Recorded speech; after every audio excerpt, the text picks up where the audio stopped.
Hi, எல்லாருக்கும் வணக்கம். First of all நான் 2 பேருக்கு நன்றி தெரிஞ்சுக்கணும். ஒரு ஆளுக்கு கங்க்ராச்சுலேஷன் சொல்லணும்னு விருப்பப்படுறேன். அதில் ஃபஸ்ட் அண்ட் ஃபார்மோஸ்ட் காங்கிரஸ் கட்சிக்கு என்னுடைய நன்றியை தெரிவிச்சுக்கிறேன்.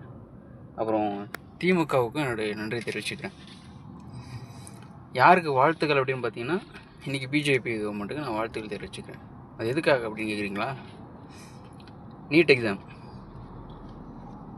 எக்ஸாம் கொண்டு வந்ததுக்காக அந்த பில்லை பாஸ் பண்ணி ஒரு மசோதாவை நிறைவேற்றி அது கோர்ட் வரைக்கும் போய் போராடி அந்த நீட் எக்ஸாமை கொண்டு வந்ததுக்கு காங்கிரஸுக்கு நன்றியும், அதுக்கு உடந்தையாக இருந்து செயல்பட்ட சப்போர்ட் பண்ண திமுக கவர்மெண்ட்டுக்கு என்னுடைய நன்றியையும், அதை செம்மையாக அமல்படுத்தின பிஜேபி கவர்மெண்ட்டுக்கு என்னுடைய வாழ்த்துக்களும் நான் தெரிவிச்சுக்கிறேன். இப்போது இன்றைக்கி இந்தியாவில் இருக்க அரசியல் 90% எப்படி சேர்த்துட்டுருக்குன்னா நீட்டை சுற்றி தான் இருக்குது. எனக்கு அதில் ஆச்சரியம் என்ன அப்படின்னா, கொண்டு வந்த காங்கிரஸே நீட்டுக்கு அகேன்ஸ்டாக இருக்கிறதும், அதுக்கு ஆதரித்த திமுகவே நீட்டுக்கு அகேன்ஸ்டாக இருக்கிறதும் தான் எனக்கு ஆச்சரியமாக இருக்குது. இது ஏன் மக்கள் தெரிய மாட்டேங்குது இதுக்கு அப்படின்னு எனக்கு இன்னும் புரியலை. கொண்டு வந்தவனை விட்டுட்டு அதை செம்மையாக இம்ப்ளிமெண்ட் பண்ணவங்கள்ட்ட போயிட்டு நீட்டை எடுத்துக்காமல் நீட்டு வேணான்னு சொல்லி போராட்டம் பண்ணி இன்றைக்கி ப்ரொட்டஸ்ட் பண்ணுறீங்க. அது தர்மேந்தர் பிரதான் பதவி விலகணும் அப்படின்லாம் சொல்கிறீங்க. ஓகே, எல்லாமே ரைட்டு. நீட்டை ஒரு கண்ட்ரியோட எஜுகேஷன் சிஸ்டம், அந்த எஜுகேஷன் சிஸ்டத்தில் ஒரு குளறுபடி நடக்குதுன்னா அது எழுத்து கேள்வி வைக்கிறது எல்லா யங்ஸ்டருக்கும், எல்லா மாணவர்களுக்கும் 100% உரிமை இருக்குது. அது நம்மளோட ஃபண்டமெண்டல் ரைட்டு, உங்களோட அடிப்படை உரிமை. அந்த உரிமைக்காக நீங்கள் போராடுறீங்க. கரெக்டு, ஐ எம் அஃப்கோர்ஸ், நான் அதை ஆதரிக்கிறேன். உங்களோட உரிமைக்காக போராடுறீங்க. அதுக்கு முன்னாடி நீட்டை வேணான்னு சொல்கிறவங்களும், நீட்டு ஏன் வேணும்னு சொல்கிறவங்களும் இந்த வீடியோ பாருங்கள். நீட்டு வேணான்னு சொல்கிறவங்க பாருங்கள், நீட்டு வேணும்னு சொல்கிறவங்க பாருங்கள். நீட்டுக்கு முன்னாடி எப்படி இருந்துச்சு, நீட்டுக்கு அப்புறம் எப்படி இருந்துச்சுங்கிறத இந்த ஒரு முழு வீடியோவில் நீங்கள் தெரிஞ்சுக்கலாம். நீட்டு வரத்துக்கு முன்னாடி பார்த்தீங்கன்னா ஏகப்பட்ட எக்ஸாம் இருந்துச்சு. For example, all India medical entrance test அப்படி சொல்லிட்டு ஒரு எக்ஸாம் இருந்துச்சு. அந்த எக்ஸாம் கண்டக்ட் பண்ணி சென்ட்ரல் கவர்மெண்ட் கண்டக்ட் பண்ணிச்சு. அந்த எக்ஸாம் மூலயமா ஒன்லி 15% மட்டும்தான் மெரிட்டில் போயிட்டு 15% சீட்ஸ் ஆஃப் ஸ்டேட்டில் இருக்கிற கவர்மெண்ட் காலேஜில் ஒரு 15% மட்டும் தான் ஃபில் பண்ண முடியும். ஃபார் எக்ஸாம்பிள், எல்லா ஸ்டேட்லையும் ஒரு மெடிக்கல் காலேஜ் இருக்குன்னா, அந்த மெடிக்கல் காலேஜில் 100 சீட் இருக்குன்னா, தமிழ்நாட்டில் ஒரு காலேஜில் 100 சீட்னா அதில் 15 சீட் அந்த ஆல் இந்தியா மெடிக்கல் டெஸ்ட் மூலயமா ஃபில் பண்ண முடியும் ஃபஸ்ட்டு. அதுக்கப்புறம் நீங்கள் எய்ம்ஸு, ஜிப்மரு அந்த மாதிரி மருத்துவக் கல்லூரியில் சேரணும் அப்படின்னா அவங்களும் ஒரு தனித்தனி சிஸ்டம் வச்சு அவங்களுக்கு ஏற்ற மாதிரி சிலபஸை செட் பண்ணி அவங்க தனித்தனியாக ஒரு எக்ஸாம் நடத்திட்டு இருந்தாங்க. அது 2. 3வது, ப்ரைவேட் காலேஜ், டீம்டு காலேஜஸ் இருக்குது பார்த்தீங்களா, கம்ப்ளீட்லி ப்ரைவேட் அட்டானமஸ் காலேஜஸ்லாம், அவங்க ஒரு கொஷின் பேப்பர் செட் பண்ணி, ஃபார் எக்ஸாம்பிள் எஸ்ஆர்எம்மாக இருக்கட்டும், ஜேஎன்யூ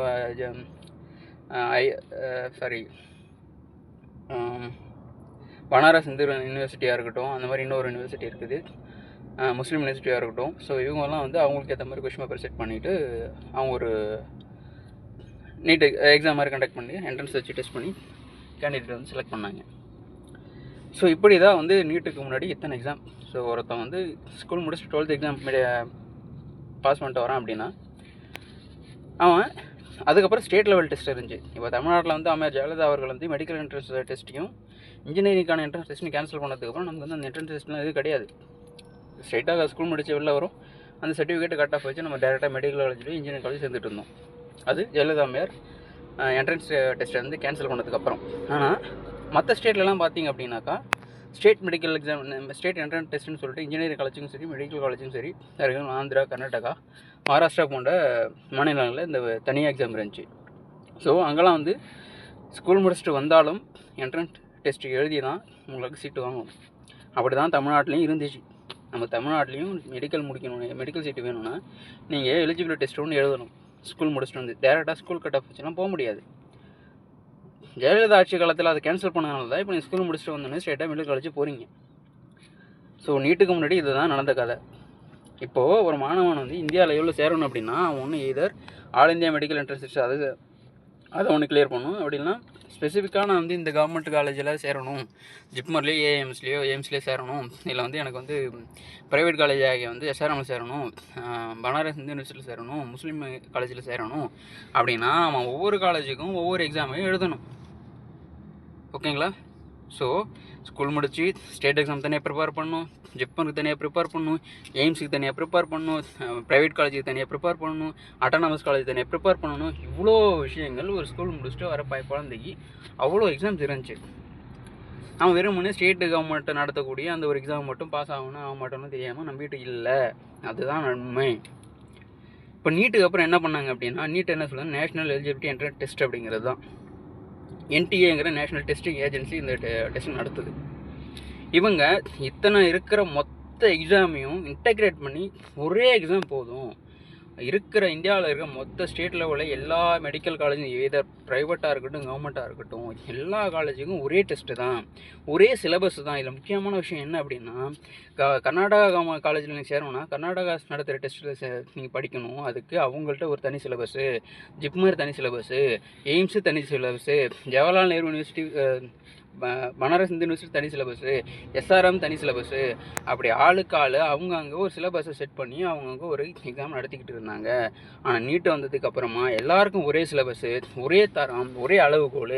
ஸோ நீங்கள் நீட்டை மட்டும் கிளியர் பண்ணால் போதும், நீங்கள் மெரிட்டில் வந்தீங்கன்னா நீங்கள் கேட்குற காலேஜ் நீங்கள் கேட்குற ஸ்டேட்டில் கிடைக்கும். இதுதான் உண்மை. நீட்டு வந்ததுக்கப்புறம் இதுதான் உண்மை. குழந்தை படிச்சுட்டு வெளில வரான், ஒரே ஒரு எக்ஸாம் மட்டும் கிளியர் பண்ண போதும். இதில் எந்த விதமான ஹெக்டிக்குமே எந்த விதமான இதுவுமே கிடையாது. அஃப்கோர்ஸ் நான் ஒத்துக்கிறேன், எல்லா எக்ஸாம்லையும் ப்ரெஷர் இருக்குது. 10வது ரிசல்ட் வந்தவொடனே சாகிற பசங்களும் இருக்காங்க ப்ரெஷரில், 12th ரிசல்ட் வந்தவொடனே சாகிற பசங்களும் இருக்காங்க, 12th மார்க் கம்மியாயிட்டுன்னு சேர்த்து இறந்து போன பசங்களும் இருக்காங்க. எப்படி 12th பாஸ் ஆகிட்டு மார்க் கம்மியாயிட்டேன், எனக்கு வந்து அந்த கட் ஆஃபில் எனக்கு சீட் கிடைக்கல அப்படின்னு இறந்த பசங்களும் இருக்காங்க. ஸோ அந்த இறப்பு என்பது, பயம் என்பது, ஃபியர் என்பது எல்லா எக்ஸாம்லையும் இருக்கும். அதனால் நீங்கள் வந்து எக்ஸாமே வேணாம் அப்படின்னு சொல்கிறது எந்த நியாயமும் கிடையாது. 100 குழந்தைகளை 2 குழந்தைகளும் இறந்து போச்சுங்கிறத 98 குழந்தைங்களோட வாழ்க்கையை வீணடிக்கக்கூடாது. அதுக்காக நீட்டை எதிர்க்கக்கூடாது. இந்த நீட்டு யாருக்கு முக்கியமாக வந்து ஹெல்ப் பண்ணுது அப்படின்னா, இன்றைக்கி சாதாரண செருப்பு தைக்கிற தொழிலாளியோட குழந்தையும் மருத்துவர் ஆகலாம், லாரி ஓட்டுற அவரோட குழந்தையும் மருத்துவர் ஆகலாம், நடுத்தர வர்க்கத்தில் இருக்கிற குழந்தைகளும் மருத்துவர் ஆகலாம், யார் வேணாலும் மருத்துவர் ஆகலாம். அது என்ன தேவை, எலிஜிபிலிட்டி என்ன, ஒரேனா மெரிட்டு. அதுக்கு நீங்கள் என்ன பண்ணால் ஒரே ஒரு என்ட்ரன்ஸ் டெஸ்ட்டை மட்டும் கிளியர் பண்ணால் போதும். அவ்வளோதான் விஷயம். இந்த விஷயத்தை புரிஞ்சிக்காமல் நீங்கள் வந்து நீட்டு வேணாம் குழந்தை செத்து போகிறது. நீட்டு வந்ததுக்கப்புறம் நீங்கள் இறந்து போகிற ஒவ்வொரு குழந்தையும் நீட்னால செத்து போச்சு, நீட்னால நீங்கள் பிராண்டு குத்திருக்கீங்க.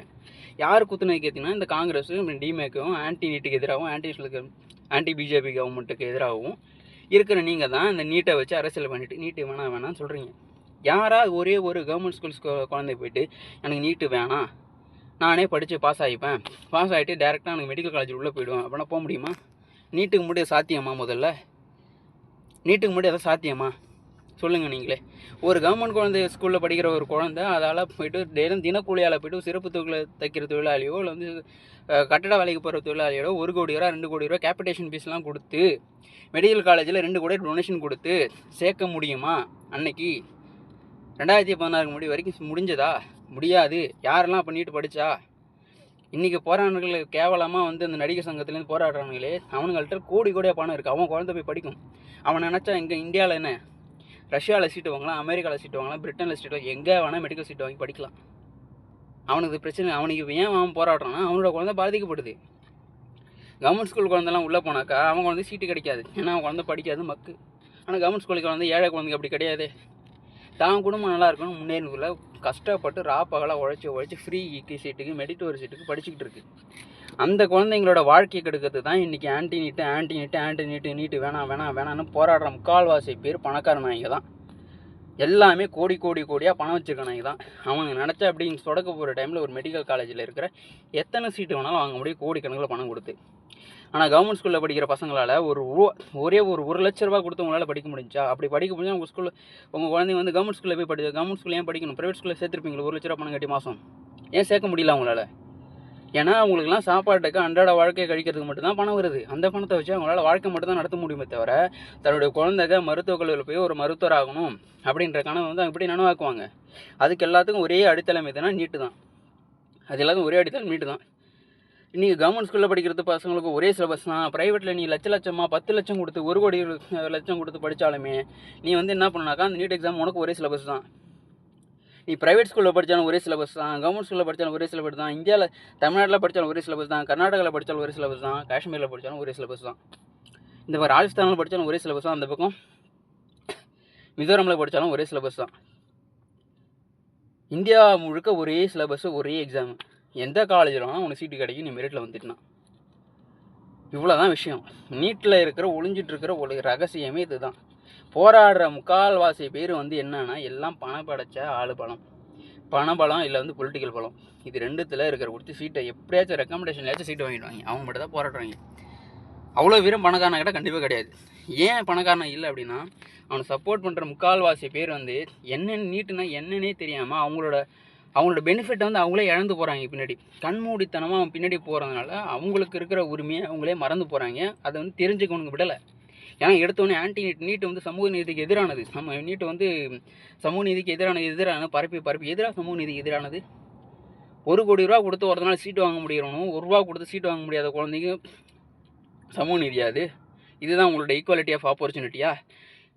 இன்றைக்கி நான் கேட்குற காக்ரோச் ஜனதா பார்ட்டி வந்து நீங்கள் வந்து கற்பாம்பூச்சி கட்சி, நீங்கள் அம்பேத்கர் புக்கை வச்சுட்டு போராட்டம்லாம் தகுதி இருக்கா, அருகதை இருக்கா? முதல்ல எல்லாத்துக்கும் அம்பேத்கர் அவர் எவ்வளோ பெரிய மனுஷன், அவரோட புக்கை வச்சுட்டு அவரோட பேரை சொல்லிவிட்டு வெக்கமே இல்லாமல் போராடிட்டுருக்கீங்க.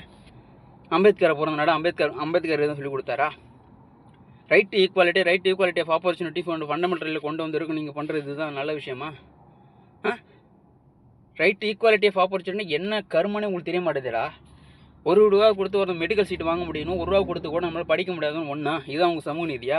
ஆனால் நீட்டு வந்ததுக்கப்புறம் எல்லோரும் ஒரே அளவு, எல்லாருக்கும் ஒரே எக்ஸாமு. நீ 1 கோடி ரூபா பணம் வச்சுருந்தாலும் சரி, உங்கள்கிட்ட 1 ரூபா கூட இல்லைனாலும் சரி, 2 பேராலையும் மருத்துவர் ஆக முடியுங்கிறதான் ஈக்குவாலிட்டி ஆஃப் ஆப்பர்ச்சுனிட்டி. இதுதான் சமூக நீதி. சமூக நீதி நிலைநாட்டினா திமுக அரசாங்கம் சரி, காங்கிரஸ் அரசாங்கம் சரி, இன்றைக்கி அம்பேத்கர் படத்தை வச்சுட்டு புத்தகத்தை வச்சு போராடி இந்த கரப்பாம்பூச்சி கட்சியாக இருந்தாலும் சரி, சமூக நீதி வேணும்னா எல்லாருக்கும் ஒரே அளவுகள் தேவை.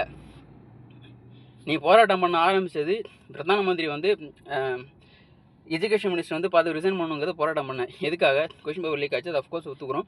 கொஸ்டின் பேப்பர் லீக் ஆச்சு, அதுக்கான உரிய நடவடிக்கை எடுக்கணும். Okay, separate. ஓகே, நீ ஆரம்பித்த போராட்டம் அது. ஆனால் அவன் கூட இருக்க வந்து சுற்றி இருக்கிற எல்லா கல்ப்ரிட்டும் நீட்டு வேணாம். இதே அதில் இங்கே எதிராக வந்துச்சு.